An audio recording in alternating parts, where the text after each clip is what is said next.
Hello friends, as we are approaching final season of Arrow, there is going to be a biggest ever crossover in Arrowverse, the Crises on Infinite Earths. From what we know so far is that Oliver Queen will die in order to save the Multiverse, Supergirl, and the Flash. But this is a challenge Oliver is taking, and who knows if he can actually change the outcome. The synopsis of Arrow's final season says that after a violent shipwreck, billionaire playboy Oliver Queen was missing and presumed dead for 5 years before being discovered alive on a remote island in the North China Sea. He returned home to Star City, bent on righting the wrongs done by his family and fighting injustice. As the Green Arrow, Oliver successfully saved his city with the help of his team, including former soldier John Diggle, computer science expert Felicity Smoke, former protege Roy Harper, street-savvy Renee Ramirez, metahuman Dinah Drake, brilliant inventor Curtis Holt, and Earth-2 Laurel Lance. In the wake of discovering what his future holds, Oliver will find himself pit against his most challenging battle yet, one that will leave the multiverse hanging in the balance. In Arrow's final season, Oliver Queen is forced to confront the reality of what it means to be a hero. There's not a whole lot of groundbreaking new information here, other than a further description of Oliver's new Season 8 quest. As fans will remember, the season finale ended with the Monitor warning Oliver of his impending death, and tasking him with helping prevent the crisis that is going to ensue.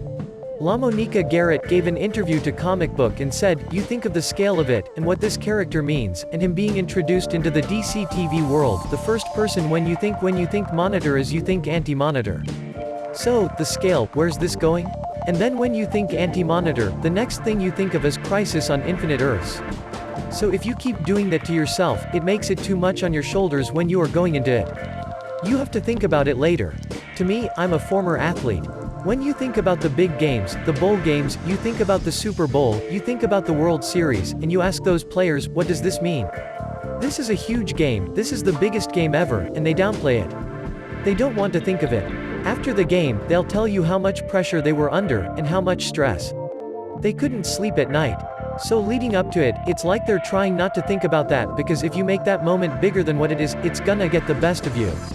I immediately, Anti-Monitor, Psycho Pirate, Pariah, you just start thinking of all these names, so that's when I went and looked, and saw who is already in place, and who they would have to introduce to bring on the big picture, and that was fun part for me too, cause you know, as a fan, as a comic book fan, that's where I would hope it would go to. At the end of the Flash Season 5 finale, the future newspaper which hinted at Barry's disappearance in an upcoming crisis changed, bringing this tragedy forward 5 years to 2019. In the comic book version of Crisis on Infinite Earths, Barry Allen died saving the multiverse, and while Oliver's sacrifice might circumvent this temporarily, the Flash isn't out of the woods just yet.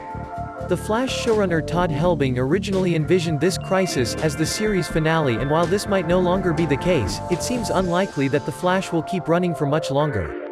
Even if he doesn't disappear in the upcoming crisis, everything has been leading up to this moment since the pilot first introduced that newspaper 5 years ago, and besides, it's not like Grant Gustin can play Barry forever.